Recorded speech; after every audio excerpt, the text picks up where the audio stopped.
Bienvenue dans le débat. Si vous avez déjà travaillé dans un bureau, vous avez sûrement connu cette ambiance. Imaginez un peu la scène, deux responsables, Hmm. même niveau hiérarchique, même périmètre élargi, et surtout un devoir théorique de coopération. Mais en apparence, dans l'open space, tout est calme. Pas de cris, pas d'insultes. Aucune porte ne claque, bien sûr. Voilà. C'est ce que j'appelle une guerre en tailleur repassé. Ils ne se parlent plus directement depuis des mois. Et leur seul canal, c'est quoi, les fichiers partagés? Exactement. Des commentaires laissés en marge d'un document sur le cloud, des personnes qui sont stratégiquement mises en copie cachée. Vous savez, ces formulations passives-agressives du type comme convenu lors de notre point du mois dernier, j'attends toujours ton retour. Aïe. Oui, le grand classique. Chaque note, chaque validation technique agit vraiment comme un éclat de verre qu'on glisserait dans la chaussure de l'autre. C'est une diplomatie de la destruction, totalement polie et surtout niable à souhait. Et ça dure jusqu'à l'explosion. Voilà, jusqu'au jour où une simple invitation oubliée à une réunion client, un détail vraiment ridicule en apparence, fait absolument tout exploser. L'abcès de 18 mois crève enfin, et là la direction s'affole, elle réalise que le client a senti la tension, et hop, elle réclame en urgence une médiation. Ce qui nous amène au cœur de notre sujet d'aujourd'hui. Absolument. En nous basant sur l'approche de médiation professionnelle Joker Impact, la question centrale est celle-ci. Face au conflit, faut-il réparer le système ou réparer les gens? Moi, je défends l'idée que ces conflits au travail sont fondamentalement des défaillances structurelles. Et défaillance de management, vous voulez dire? C'est ça, ce sont des rôles flous, des cadres qui sont mal tenus, une lâcheté organisationnelle qui nécessite vraiment une réorganisation stricte du système bien avant de penser à une quelconque réparation émotionnelle. Alors je vois tout à fait la scène et c'est très visuel. Mais j'aborde la chose sous un angle quand même très différent. Bien sûr, le cadre est crucial, je ne vais pas le nier, mais soutenir que le conflit n'est qu'un défaut d'ingénierie managériale, pour moi, c'est une illusion intellectuelle totale. Ah bon, une illusion. Oui, vous ne pouvez pas ignorer la psychologie individuelle. En fait, les dynamiques purement humaines, l'ego, les postures de victime ou de justicier, ce sont eux le vrai carburant de ces guerres froides. Même avec un organigramme absolument parfait, la nature humaine produit des individus qui archivent, qui ruminent, qui attendent le faux pas. Ouais, enfin, Ouais. laissez-moi juste finir. L'approche purement structurelle, si elle n'a pas cette finesse psychologique, elle est vouée à l'échec sur le terrain. Je suis convaincu que le cadre seul ne guérit jamais le besoin de sauver la face. Je comprends votre attachement à la psychologie, vraiment. Mais laissez-moi vous offrir une perspective différente sur ce que les entreprises font dans la vraie vie. La plupart des organisations ont un talent mais fascinant pour le déni. Elles minimisent une situation pendant 8 mois. C'est vrai, les fameuses tensions normales. Voilà, les RH ou la direction vous expliquent main sur le cœur que ce sont des styles de management différents. C'est comme se tenir dans le grand hall d'un hôtel brillant où on sent, de manière tenace, une odeur de brûlé. Et tout le monde fait semblant de rien. Et puis paf, elles s'affolent en 48 heures quand la fumée gêne enfin les invités. Et c'est là qu'elles appellent au secours, souvent trop tard. Oui, mais elles appellent pour demander une médiation purement cosmétique. C'est exactement comme vaporiser du parfum dans une cave dont les murs sont noircis de moisissures. Ou fermer la porte d'une cave à vin super chic en ignorant qu'une bouteille a éclaté sur le sol depuis des mois. On le fait juste pour faire taire le bruit, pour recoller un vernis. Et l'excuse toute trouvée pour ne pas regarder le système, c'est ce fameux mythe du problème de communication. Franchement, c'est une arnaque intellectuelle totale. Attendez, une arnaque, le mot est quand même fort. Vous ne pensez pas que les gens ont parfois simplement du mal à s'écouter? Non.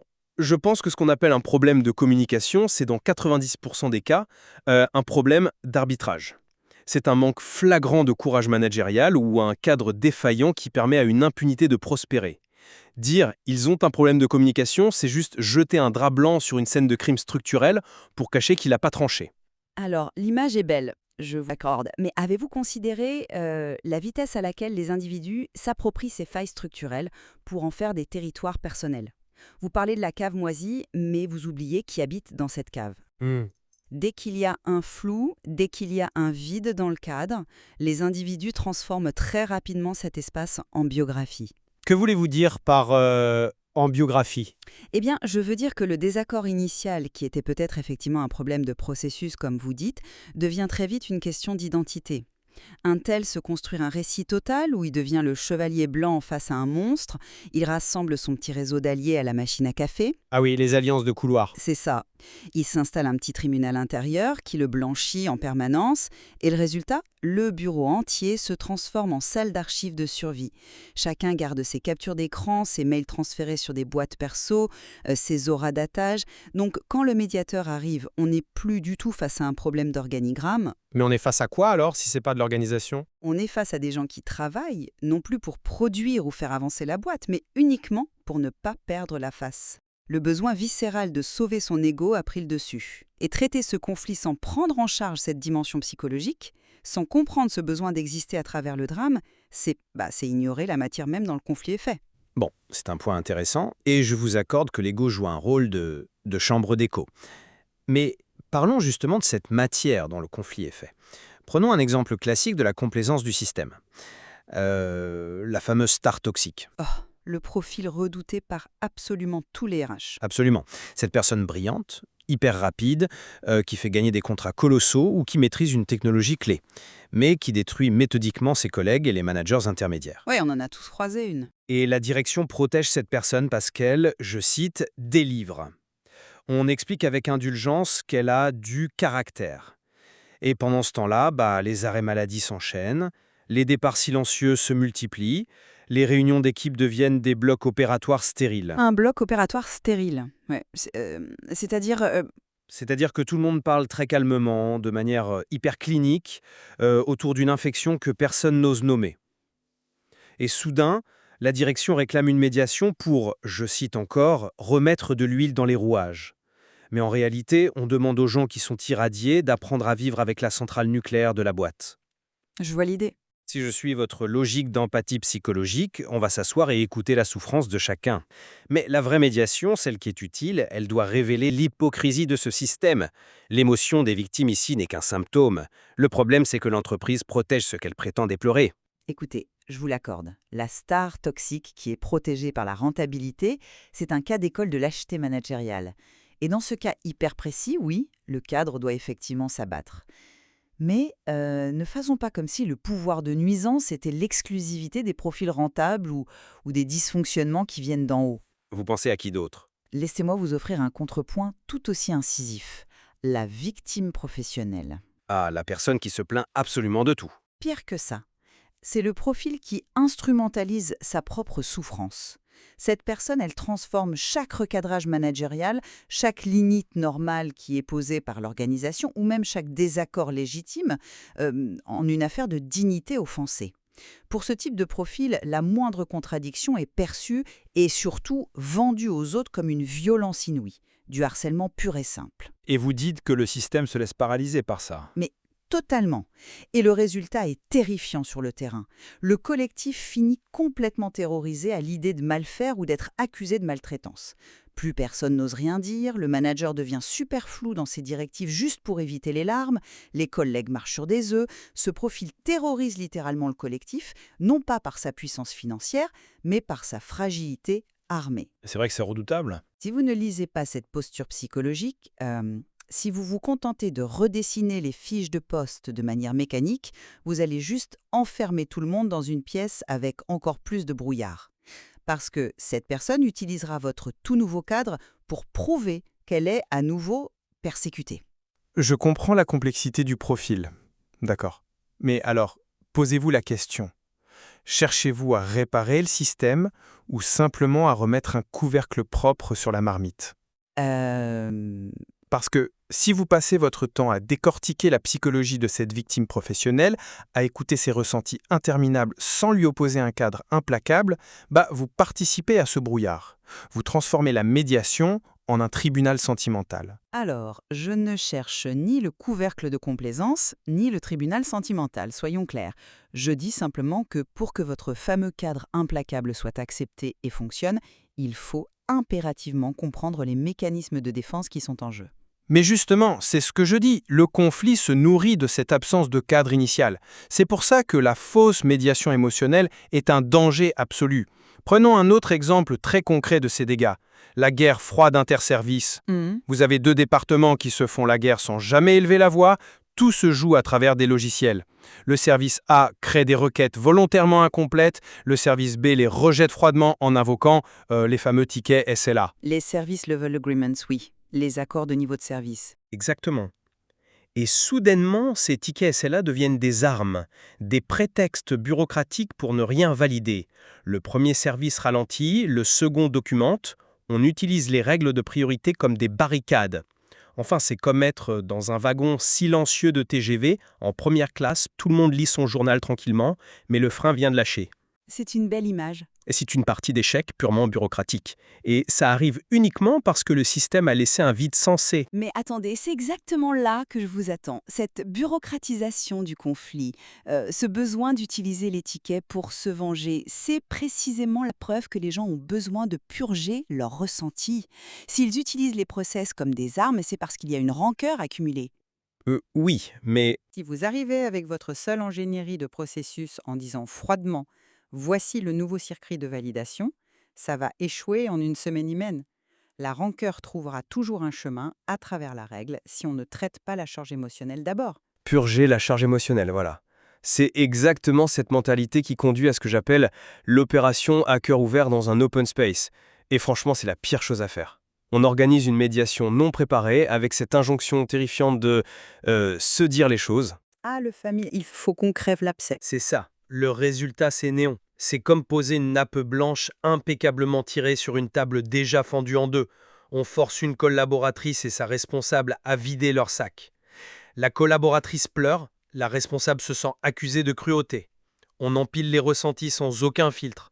Et à la fin, on a des excuses super floues, on serre la main, mais on n'a fixé aucune règle nouvelle. Et bien sûr, la situation s'aggrave. Mais bien sûr, 3 semaines plus tard, c'est pire. La collaboratrice se sent exposée d'avoir trop parlé, la responsable se sent fragilisée dans son autorité, mais le N+2, lui, se félicite d'avoir libéré la parole. On a mélangé la blessure, le pouvoir, le rôle et l'interprétation.